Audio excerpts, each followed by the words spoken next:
That's good. Yeah. This is something that you have, right?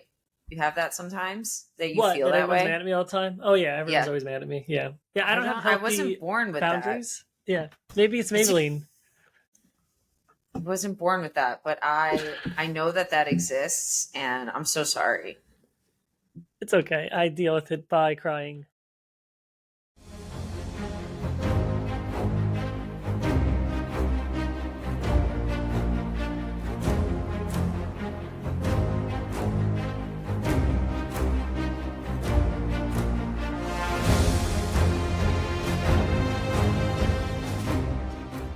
Hi everyone, sirens in the background.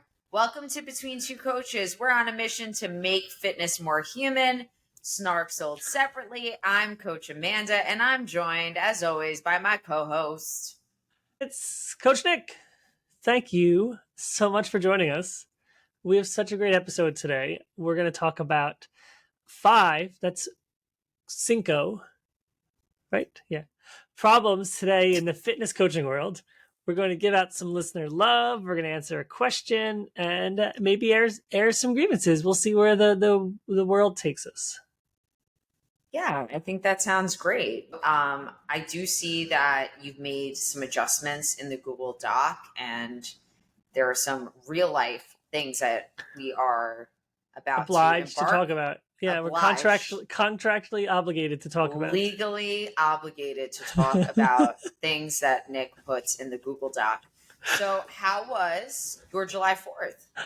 It was good. I did a very relaxing thing. So I stayed home and didn't see any fireworks, and my family went camping because they love doing that with my in-laws, and I did not go because I had some work and I've been using a lot of leave, and I don't necessarily love camping, and there's technically not a ton of room in the RV for me in addition, so I just relaxed. But it was like it was nice. I got some work done, had a nice relaxing day. How was yours? You went on a vacay?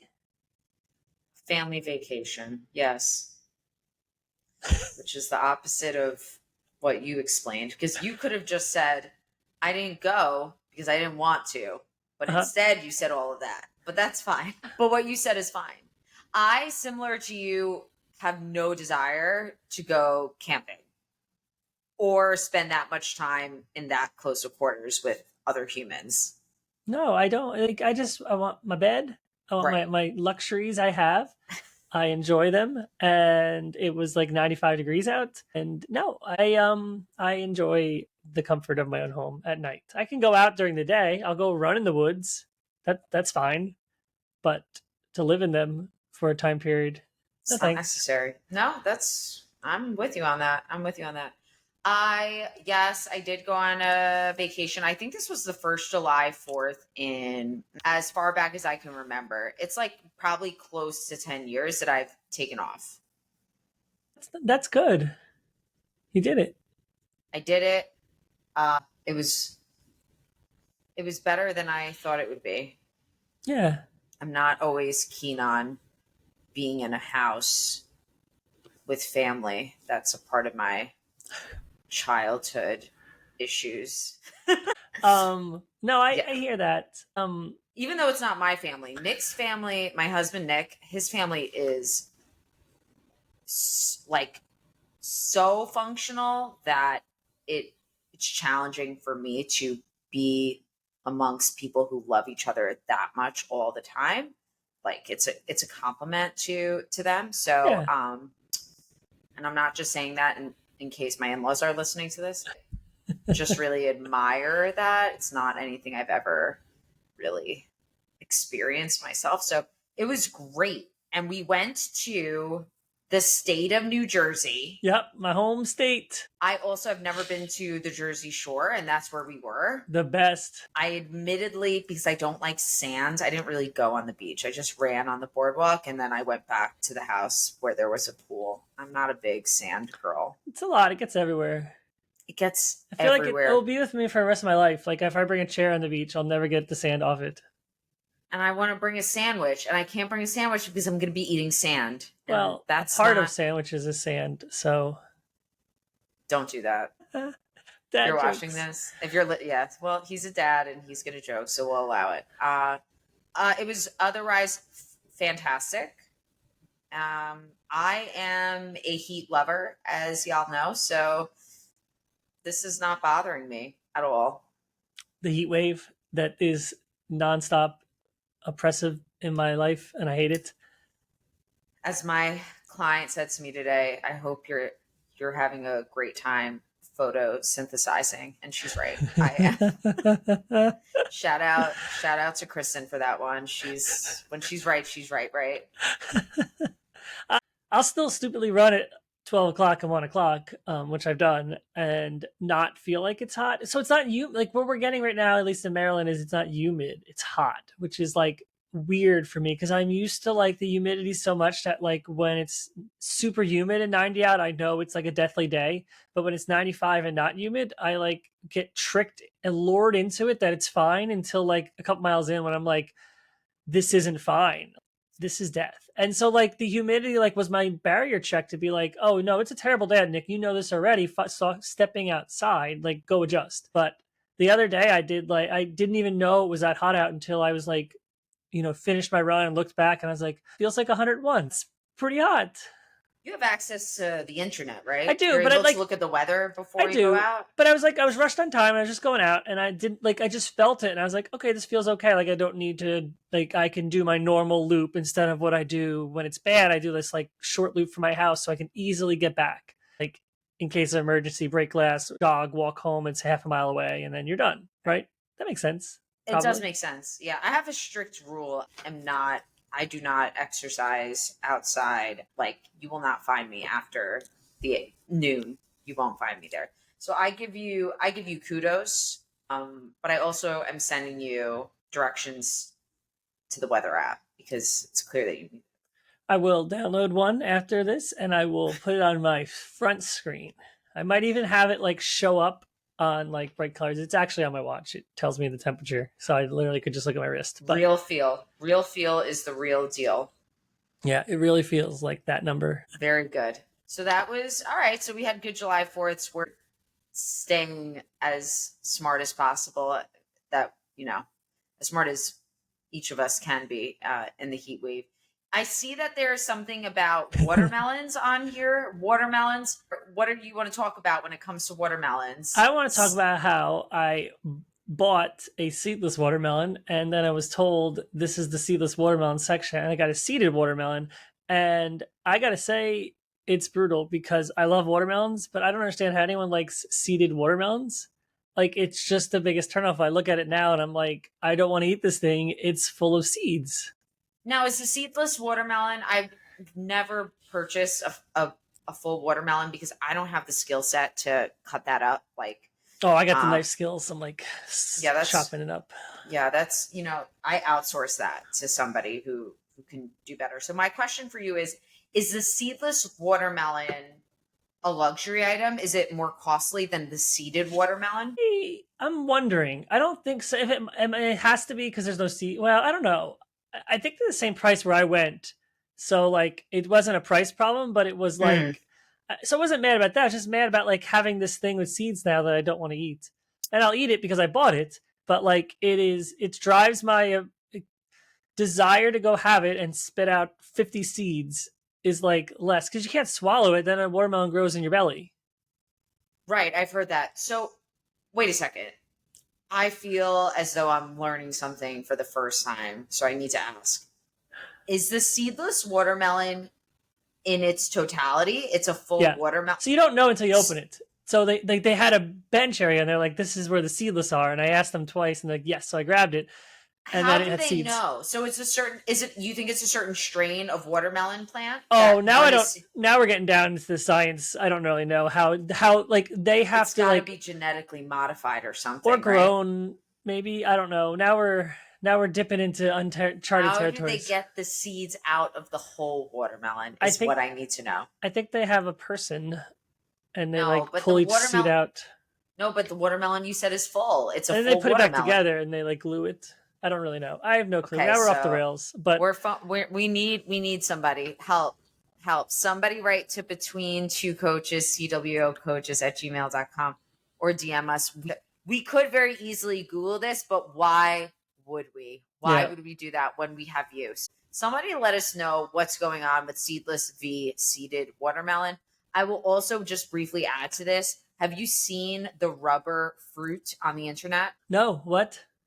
Okay, so everyone pause this podcast and Google rubber fruit, and you will see that there are people who are reporting. There have been reports from Whole Foods. I believe Aldi was another one. People are purchasing fruits, i.e., a pint of blueberries, and they're finding fake fruit in mixed in with the What? real fruit. There was an avocado that somebody was bending, a banana, a watermelon. Okay, so they're coming for us. They're Big rubber? trying to trick us into eating this rubber fruit, and I, for one, am appalled. Maybe that's my grievance. I'm appalled that I'm going to have to figure out if I'm eating a real fruit or a fake fruit. It just adds some like extra intellectual challenge every day when you eat something. You're like, is this rubber? Or is this not? Right? It's like, is it cake or not? Right? Like now we're back to that only with rubber. I have trust issues as is. I Yeah. really didn't need this.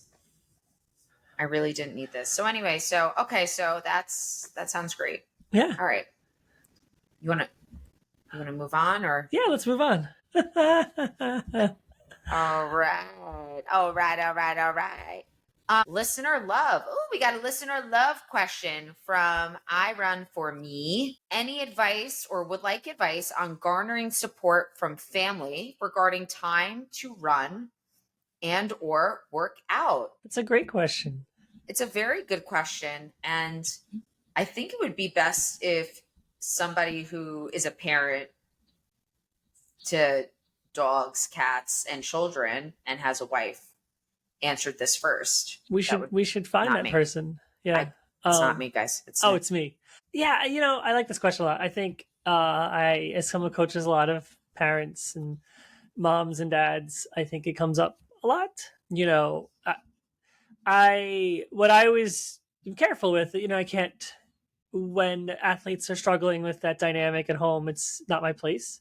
But, one of the things I always start with is communication, right? Communicating your goals and what you're looking and working with your family to see how those fit, right? And sometimes there is a place where it works. Like for me, as I became a parent, lunch, and we talked earlier and joked on me running at 1, but like that became my time because when I came home, I wanted to see my kids and I didn't want to get up super early in the morning because I wasn't getting a lot of sleep. So lunch was either run or I'd miss family time and I didn't want to. So, for me, that's became, and it wasn't ideal. Were workouts terrible in the heat? Of course, like miserable, but it was the time I had to do the thing I needed to do.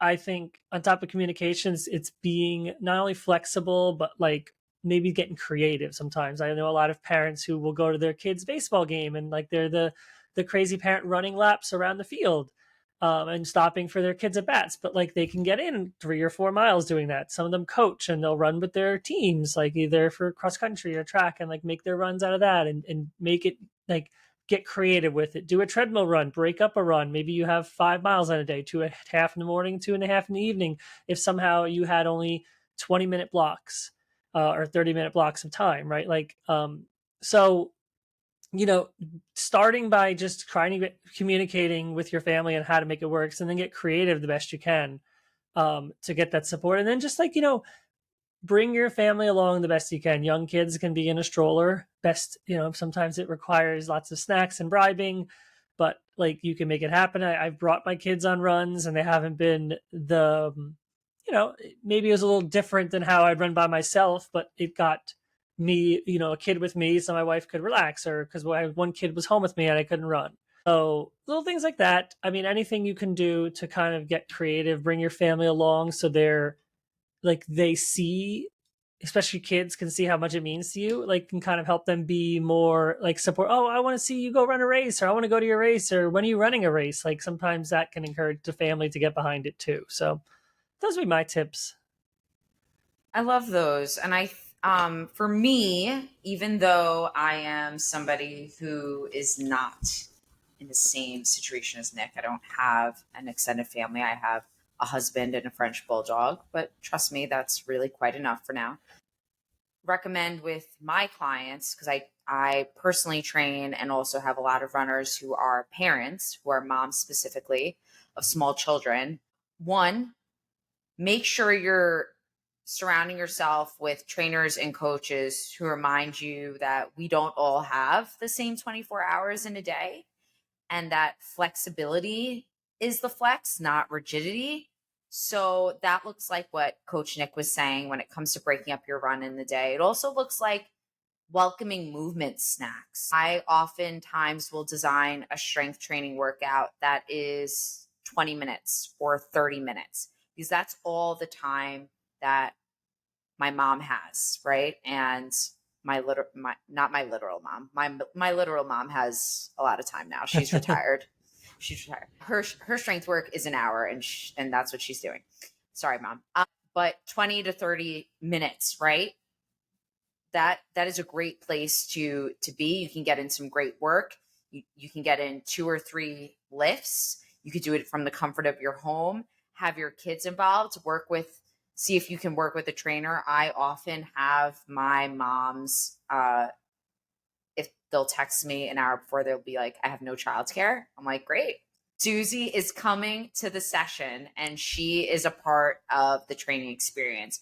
We are doing chest presses with your 2-year-old, and that's my final answer. So yeah, it's communication. And I would also say, make sure that you are working with fitness professionals that understand that your needs are different, and that's okay. We're not here to compare. Yeah, I love the fitness trainer part. Like that's a really good point of like if so you work with someone who supports it and understands it, or they don't even have to have their own kids, but if they understand what it's like to support you through that, then it makes it a lot easier versus them being like, oh, you have to do this 8-mile run, you have to do it on Tuesday, you have to do it at 7 a.m. or else you'll fail your goals. Right. Because I would do it, and it's like, okay, well, that none of this is helpful at all for me trying to figure out how to make this work. That's and that's also going to be one of our talking points in our topic today. Spoiler, that's what we call a tease, right? The T is teasing. Yeah. Yes. Thank you for that question. This is a great question. Yeah. Ooh, we also have a review. All right. So before we get into our topic, we got to share a review from Jessica, parentheses, Hannah's mom. Very nice. Speaking of moms. I really love the show and appreciate all of the information, humor, and honesty. I love a running podcast coming to me from the tri-state area. Why does it feel like every running podcast is in Colorado? Nothing against that lovely state. She's right. I also have to mention Nick's quiet, off to the side little chuckles, the hee-hees I hear in every episode. That one was for you, Jessica. So funny and genuine, but I really wanted to say thank you. I am someone who struggles with nutrition like everyone, and I'm working hard at it. I was on mile 8 of a 12-mile run, feeling good, a gel in my pocket, and I was debating whether to take it. In my head, I was saying to myself, I don't need it. Why take it? Your most recent episode with Holly came on. Shout out to Holly. And all 3 of you at that moment said, take that gel. It was literally exactly what I needed to hear in that moment. And I took the gel, had a great run in that NYC heat and humidity. So thanks for the support and keep making the episodes. I look forward to them. Oh, what a great review. Jessica. And you're a New Yorker? Doesn't get better than that. Yeah, I loved it. It's like we perfectly planned to say that part of the episode during her long run. We entered her ears right when she needed us. So Thank you for sharing that. And for those of you who don't know how, just head on over to your podcast outlet of choice and give us 5 stars, leave a review, and we'll read it on the pod. Yeah. All right. Is it time to get into our topic? We got 5 problems today in the fitness coaching world that we're going to talk about. I'm going to hand it over to my co-host, Nick, so he can start with the first of our 5 problems we want to address today. Problem uno, right? Because we're That's duolingo. Well, now we're trilingo, right? Three. it's bilingual. It's Oh, bilingual, and it's yep. Keep going. yeah, I'm on it. I'm killing it today. Our Kill. first point there is what we wrote is coaches who tell people there's only one approach to their success. So let's take one step back to sort of say, like, these are problems that we sort of see that exist from, athletes we used to work with, industry, things we hear people talk about, things we've experienced in our past, and anything we see that sort of pushes that needle in the wrong direction of making it maybe harder for people to want to find a coach, to want to be engaged in fitness at all. Like, maybe it pushes them away from the whole industry in general. So yeah, so back to that point. So coaches tell us only one approach or modality to their success. What I think about this and why we put this on here is we hear this a lot, that in any type of you know exercise or anything fitness world, is that you have to do it this way. You have to lift this way. You have to do these exact lifts. You have to do these types of runs. You have to do this cross training. You have to do it only, and this is the only way. There's only one way to success, because sometimes people think that they had success and they have to mimic it for you. Sometimes people are, just stuck in a way that's, this has to be the way. Not understanding that, like, fitness, especially in the endurance world, doesn't really work at all in that way. Like, there is no singular way. You can gain endurance fitness in many different ways. And we talked earlier about, as trying to work around your family to fit training in, right? Like, that means that there'd be a different approach for that person than me, or a different athlete who's maybe in their 20s, like, or anything. Right? So when coaches do this, it really stems from this idea of they are stuck in their own ways. They believe that they have the secret answer, and that it has to be this way. They have this secret way of training you that no one else has ever figured out in the history of sports, and this is the one approach. And if you do, that'll be it. They'll tell you it's heart rate training. They'll tell you it's zone 2 training. They'll tell you whatever. They'll tell you it doesn't matter. They'll tell you this is the only way to success. And that's the stuff that you want to run away from, because anyone who tells you have to train this way, you have to do this, you have to lift this way, you have to cycle this all the time, do these types of ride, like, it's just coming from a place of fear mongering, almost, to convince you that you need their singular approach and that the other approaches are all wrong. I also think it could be lazy coaching. That's like true. they've really leaned into they got so lost in the sauce that they are not capable, or they don't want to be capable of educating themselves past what they've leaned into. So whatever the word is, guys, it's 5:40 p.m. Eastern time. I don't have words, but I everything you said, Nick, yes, I would be vigilant of personal trainers, instructors, and run coaches who claim their way is the only way, right? So there's room in everyone's program, every person's program, to engage in multiple modalities that benefit their performance and also enrich their lives. So I am a personal trainer and run coach, right? If I have a client who tells me that, yes, she can run, she can train for a marathon, she can strength train, but she really loves taking this dance class every Saturday, we're going to make sure that dance class is in her program. Hell yeah.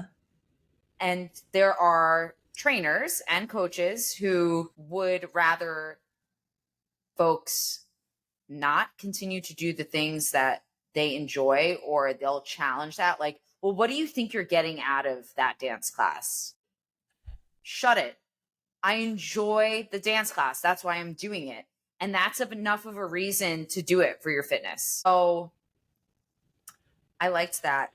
I don't like that problem, but I liked that problem. You get what I'm saying? I do. And yeah, I think, like, that's the key, right? Like, there's so many people who would be like, well, that's not helping your goals. That's not further your goals. I don't know how to train around those types of things. Like, everyone knows how to do it. Like, just try, right? Like, just learn. Like, Right. like you can support any. If you a good coach can support people through anything. It doesn't mean they can. First off, we can never guarantee results.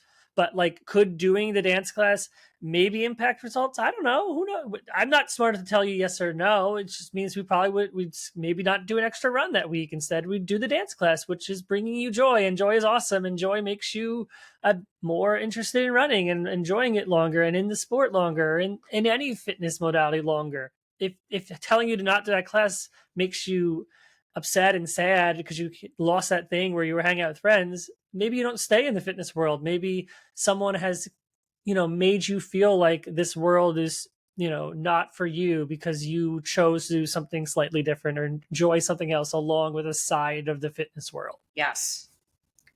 All of that, yes. Are we ready to take on the second problem? Yes. Ego-driven coaching.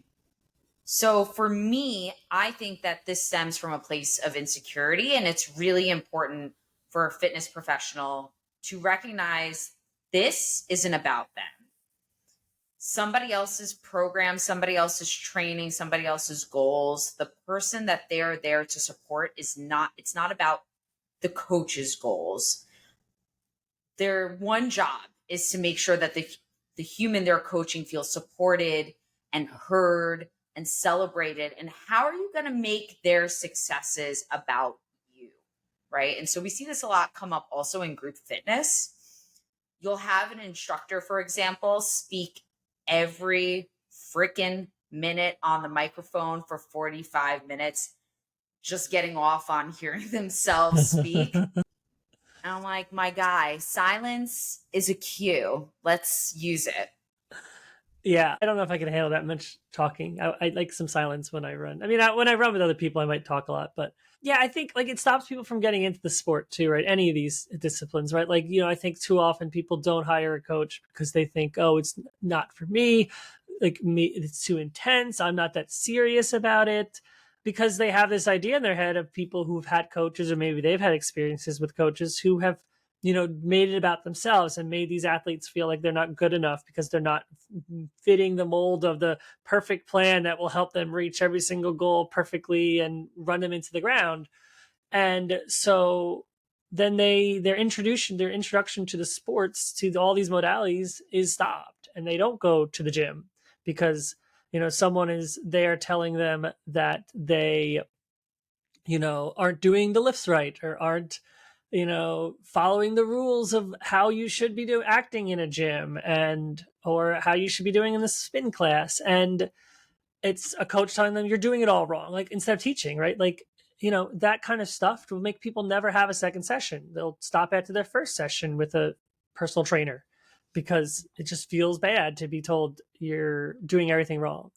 When, yeah, everyone's a beginner. Like, every time I go back to the gym again, I'm like, oh, I feel like a beginner again, because everyone's here doing all these lifts I've never seen or heard, and lifting 45 pounds all over the bar, and I'm like, I'll just take the bar, please. But it's okay. I got to start back every time. Oh, anyway, all it's just to say that these elitist attitudes and this ego-driven coaching sort of keeps people away from engaging in the sport the same way, that the way we want them to, the way we want them to enjoy it, the way we want them to have a fun experience, just training, just trying to do their best, and having, getting that rush of endorphins from exercise. Yeah.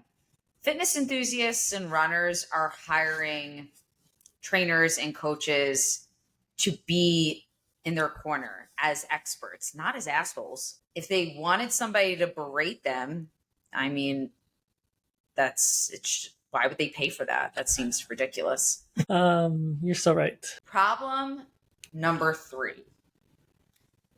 You already know where I'm going to go with this one. Trainers and run coaches selling their own disordered relationship with food and exercise as a lifestyle or a training program. So this one hits for me because I've said it before and I'll say it again. It is much easier to sell fitness. It is much easier to sell thinness as fitness than to explain to your clients health is complex. and only some of the results are within our individual control, right? So it's much easier and possibly in the short term, even more profitable to pretend that you have an education to give out a really restrictive, boiled chicken and broth meal plan, despite it being outside a coach's scope of practice. Like all of these challenges that we're talking about today, consumers, fitness enthusiasts, they got to be educated on what is a red flag and where it's safe to proceed when hiring a coach. I just see this come up a lot, especially on social media. Yeah.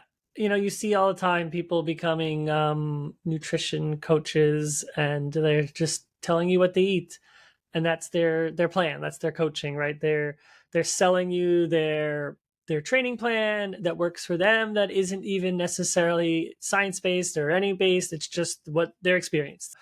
I think a lot of what you're saying is selling an experience, a disordered experience in some cases, knowledge as a training plan and as a way of helping people be supported, when in reality, someone else is just, selling themselves and own their own things that they aren't doing right and packaging it up as a plan. And, I think that is a giant problem as more and more coaches come into the world. And, because there's no credentialing in being a coach. There's no credentialing in being a nutrition coach, a strength coach. You can call yourself any of these terms right now. I could be all There's no three. I'm regulatory all three body. right now. So everything I say is backed by whatever I want it to be. And so, yeah, then that becomes a problem, because now if you have a voice and a large following, you can sell whatever you want packaged as, this experience. And it's quite often sometimes a person's who's has a rough experience with it already trying to sell it to you, because that's just what they do. So I think this is a tough one. I think this one it's hard to notice quite often sometimes from people, because they see someone as inspiring, and you can, see someone as inspiring but not realize that, like, they're also pushing a way of health that isn't healthy.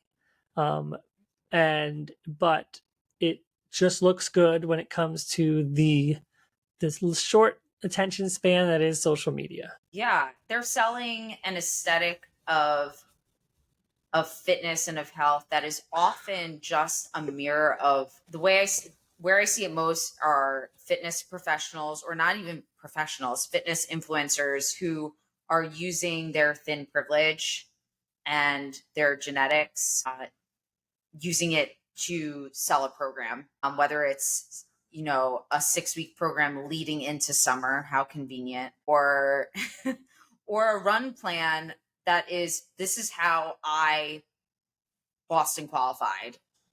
So what, like, okay, great, that's how you Boston qualified. So that means what you're sharing, the messaging you're sending, is that if I purchase this program, you're guaranteeing me results. And we know that just is fake news.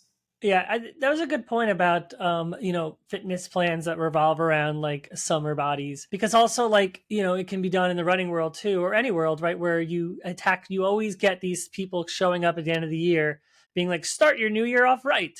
Let's do a miles challenge. Let's run as many miles as we can in January. Let's lift every single day in January. 30 days, 30-day lift program. Like, all these things sold all in, always, right? Always disordered way.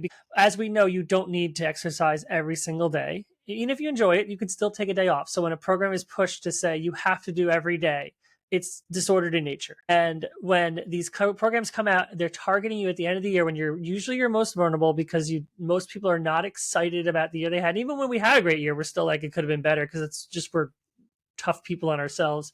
And so they always come out at the same time. And people get so excited. Oh, I want to start the new year off right. I'll join this plan. I'll pay $50 to get into it. And I'll run 300 miles, even though I normally only run 150. But because I'm so excited about this plan, then they're hurt by February. And the people took your money, and they're on their happy way with their new plan. And you know what they'll do again? They'll hit it in July, right? Because what better time to target another miles challenge than on July 1st? Because it's halfway through the year. And you know what people are upset about halfway through the year? Their progress for half the year so far. So we got to hit you right. We got to get you on July 1st to get hooked into our plan so you can have a better second half than the first half, right? These things aren't, they're marketed in specific ways because they know how to target your insecurities. These people know what they're doing. And so, I, miles challenges, sure, they can be inspirational. They can be done in a different way other than run as many miles as possible or run every day or lift or exercise every day. They can also be done in March. But the people don't do it in March because they know it's bad for business. And they know they can't lure as many people on March 1st as they could on January 1st. So as people, observing, as you are consuming this content or picking out where to choose your coaches or your relationships, like notice these things. Notice these people who are doing these things purely trying to get you. It's not done on those dates because they're looking to help you. It's done because it knows that's when you're most insecure about how everything's going. Yeah, mind your clicks and your coin, kids. Mind your clicks and your coin. That leads us to problem number 4. Too much information being available for athletes. And I think that I would love for Nick to go off on this because I feel like he has a lot of thoughts. He's just, if you're watching, he's on the edge of his seat. I just fell out of my chair. Fell out, hit his head. We're calling an ambulance. He's going to go off on too much information. But too much information, like, isn't information great? Like, all information is powerful. It's so great. Like, we would love this, right? Like, of course. It has drawbacks, right? Like, because, like, just remember, like, especially, let's talk running for a second. Like, in the running world, people have been running 2 hour, let's just men, because women have started marathoning later than men, but we have more historical data on men. Men have been running 2 hour and 20x marathons forever. Like 210 marathon forever, and they didn't have super shoes and technology and ketones, Q drinks and cherry Bundy, whatever. They didn't have all this stuff. And technology is great, don't get me wrong. It's great that we've advanced as a society, but sometimes too information, all it does is stop people from starting. Right? If you entry into the sport is, oh, well, I need to get a pair of super shoes and then a daily trainer and then a speed day shoe and then get some ketones from my pre-workout and during my run and then gels and then a water bottle to hold. And then I need, boots and to recover in and a gun. Like now you need a second job. Yeah. And a third job, and like, why are we going to start running? Right. So like sometimes so much information, everything being something you absolutely need, because that's how we sell everything. Everything is sold in social media is you need this. You want to have a better long run? Take this drink. You want to have a better, workout? Take this drink or take this shoe or take that, whatever. Right. And so some things have advanced to help. Obviously, gels are cool, and it's great that we have a fuel source that we can take during runs to fuel our bodies. But then we always have to go further and further with it. Now you need not all these other things on your long run too.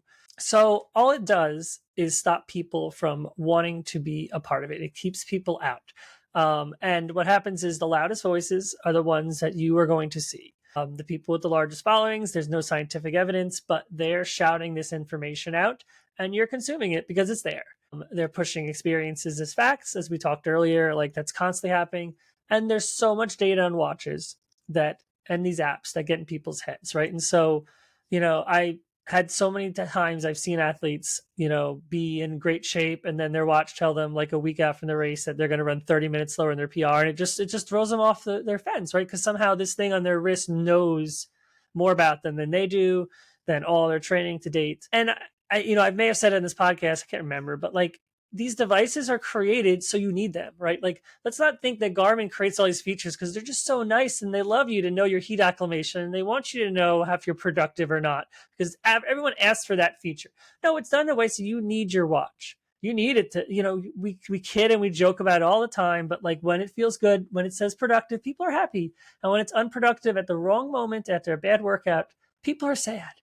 And like it affects you, and these features can be turned off and people know they can, but they choose not to. They could choose to turn off the estimated times, but they choose not to because Garmin knows you'll be more, you'll need that watch more by having all this data. And all these companies, they want data from you and they want to push data at you so you can absorb it and so it can keep you out. So all this is just saying that all this information, all is doing is keeping people out from enjoying their modality, enjoying exercise, lifting, whatever, the way they want, because information is telling them they're doing it wrong. They need to do more. They need this. They need that. No notes, Nick. You hit it all.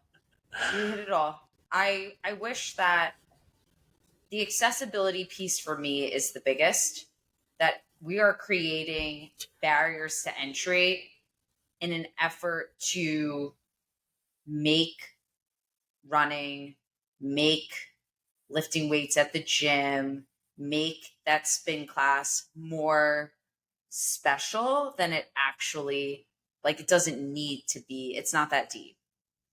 It's not that deep. There are some things that are incredibly helpful in your journey in fitness, whichever modality you engage in.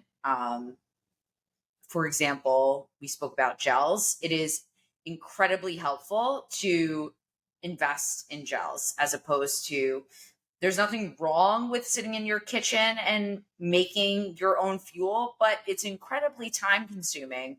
And if you're somebody who is limited on time, which is the majority of us, then the gels is a luxury, is a quote unquote luxury item that we all should invest in because it's going to be performance enhancing and also health promoting, right? But do we need the matching set from Frou Frou Lemon? I don't think so. We don't need it.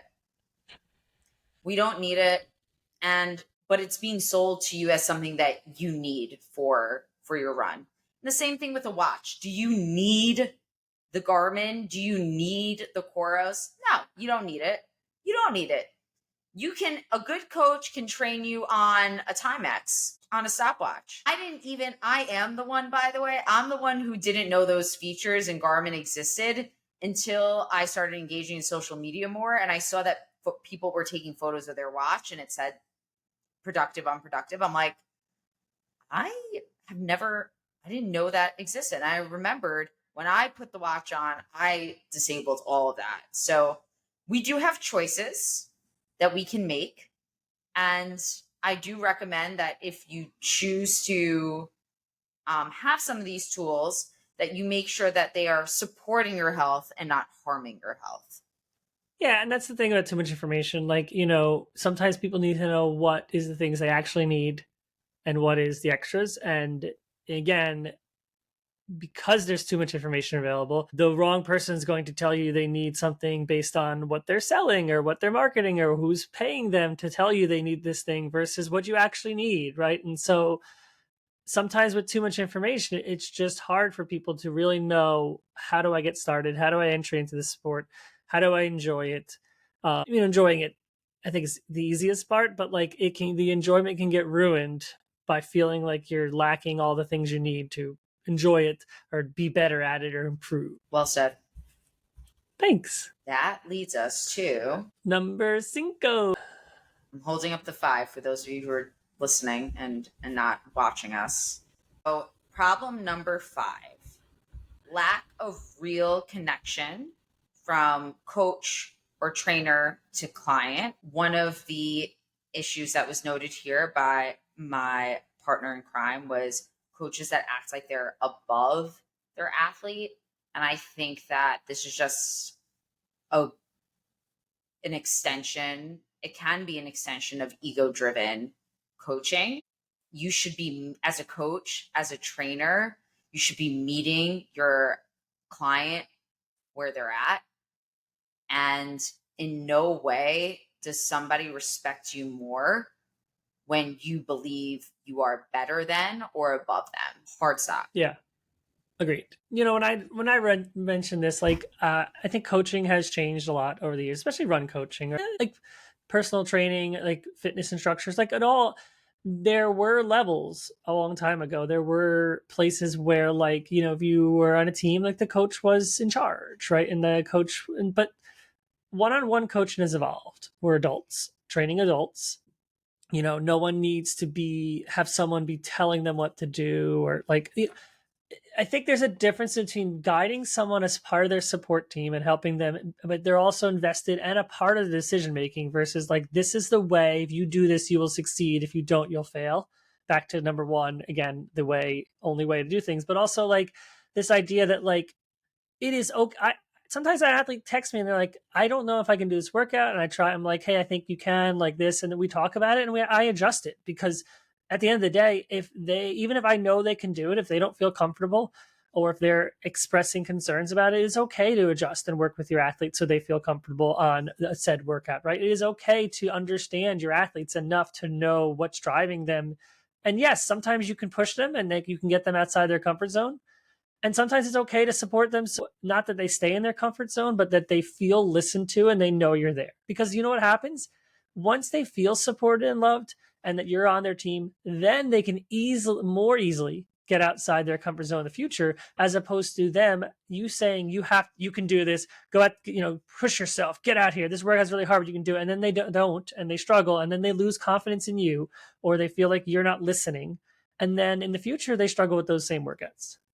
Yeah, you have to build the trust first as a trainer and as a coach. That's really critical.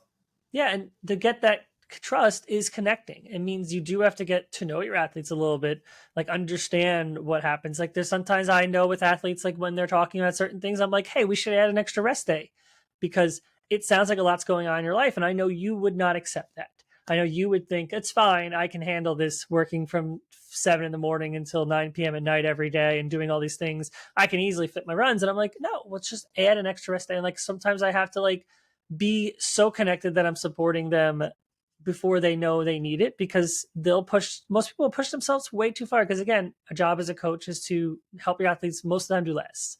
And so you get to know your athletes and be able to make these decisions with them by getting to know them and making a connection. So they ultimately, like we said earlier, feel supported, feel listened to, and feel like you're invested in them like they're invested in you, right? That is the biggest key. I've heard so many times athletes in this new age of coaching where they've left coaches when they've had success because the coach wasn't invested.